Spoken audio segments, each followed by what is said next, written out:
हम कल्पना झा अपने सब लोकन के समस्त मिथिलावासी के गोड़ लगै छी और रक्षाबंधनक बहुत बहुत बधाई दै छी।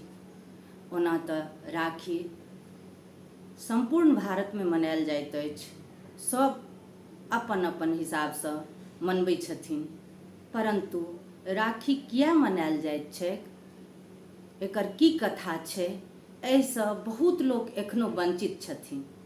ई सोचि कऽ हमरा भेल माफी चाहब। अपना सब ओहिठामक तऽ प्रायः सब गोटे के बुझल रहै छनि, लेकिन हम अपना से श्रेष्ठ लोकनि के लेल नहि, नेना भुटकाक लेल ई कथा बाजि रहल छी। यदि कोनो तरहक त्रुटि हुए तऽ हमरा माफ कऽ देब अपने लोकनि। राखीक जे कथा छै, सबसँ पहिल कथा एलैए राखी के, जाहिमे राजा बलि के माँ लक्ष्मी जे छै से राखी बन्हने छथिन। एकर कथा एहि प्रकारे छै जे राजा बलि जे छलखिन हेँ से हुनकर पौत्र छलखिन हेँ, भक्त प्रह्लादक पौत्र छलखिन हेँ। तऽ भक्त प्रह्लादक पौत्र जन्म तऽ हुनकर भेल छलनि असुर कुलमे। चूँकि भक्त प्रह्लादक पौत्र छलखिन हेँ तऽ हुनकामे धर्म कर्म के प्रति, दानशीलता के प्रति बहुत ओ उदार छलखिन हेँ। तऽ राजा बलि जे छै से 100 यज्ञ केलखिन, और यज्ञ केलाके बाद हुनकर यज्ञ केलाक उद्देश्य रहनि देवलोक पर अपन कब्जा जमेनाइ, देवलोक पर अपन आधिपत्य जमेनाइ। तऽ जखन ई बात इंद्र सुनलखिन तऽ इंद्र के सिंहासन डोलऽ लगलनि, और ओ चिंतित भऽ गेलखिन जे एहिसँ केना छुटकारा पायल जाय, एकर की उपाय कयल जाय। ई सोचि कऽ इंद्र जे छै से भगवान विष्णु के पास गेलखिन आ विष्णु जी से प्रार्थना केलखिन जे एहि प्रकारे राजा बलि जे के 100 यज्ञ पूरा होबऽ में किछुए दिन बाकी छनि, तऽ ओ जे छै से देवलोक पर अपन आधिपत्य जमबऽ चाहै छथि, तऽ ओहि पर अपन कब्जा अपना प्राप्त करऽ चाहै छथि। तऽ एहिसँ केना छुटकारा पायल जाय, एकर की उपाय हेतै। तऽ भगवान विष्णु के कहलखिन जे कोनो उपाय सोचू, नहीं तऽ हम देवता लोकनि के बहुत तकलीफ भऽ जाइन, ओहिसँ हमरासँ हमसब बहुत परेशानी में पड़ि जायब। तऽ भगवान विष्णु जे छै से सोचलखिन जे एहिसँ केना छुटकारा पायल जाय। तो एकटा छोट कद के ब्राह्मण के वेश धऽ कऽ वामन अवतार, त्रेता युग के ई बात थिक, वामन अवतार में छोट ब्राह्मण के रूप में ओ जे छै से राजा बलि के पास गेलखिन। तऽ राजा बलि जे रहथिन से दानी सेहो बहुत रहथिन। जे किओ याचक हुनका लग अबैत रहनि तकरा ओ वापस नहीं जाय दैत रहथिन।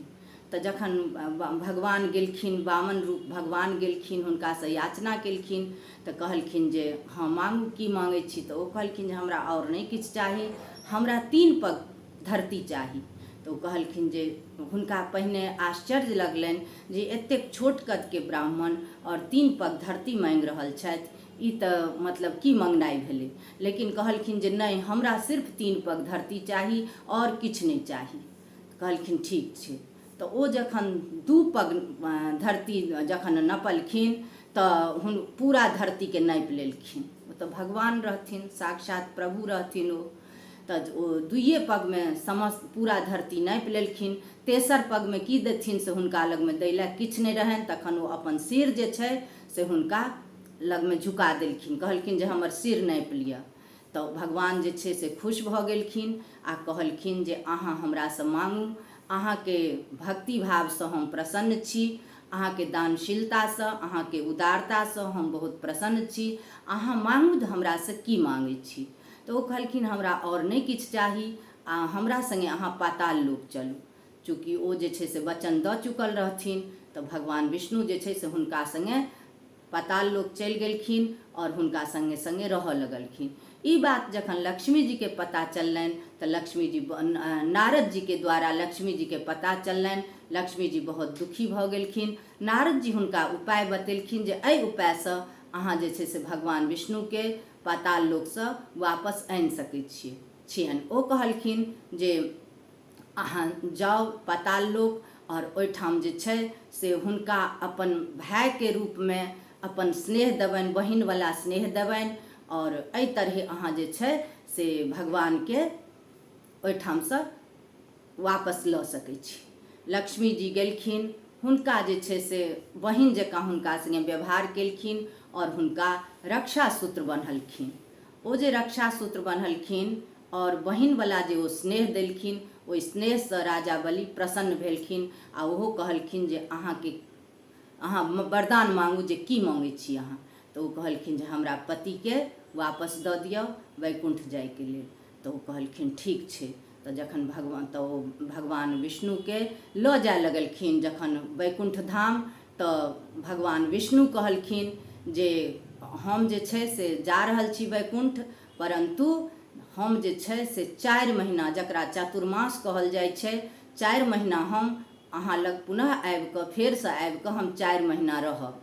ओ 4 महीना जे होइ छै से जखनसँ देवशयनी एकादशी होइ छै, देवशयनी एकादशीसँ लऽ कऽ आ कार्तिक मास तक, देवोत्थान एकादशी तक भगवान जे छै से पाताल लोकमे रहै छथिन। तैँ ओकरा जखन भगवान जाइ छथिन पाताल लोक तऽ ओकरा देवशयनी एकादशी कहल जाइ छै।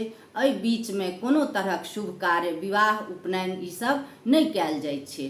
और जखन भगवान ओतऽसँ फेर वापस अबै छथिन कार्तिक महीनामे, तखन ओकरा जे छै एकादशीके दिन, तखन ओकरा देवोत्थान एकादशी कहल जाइ छै।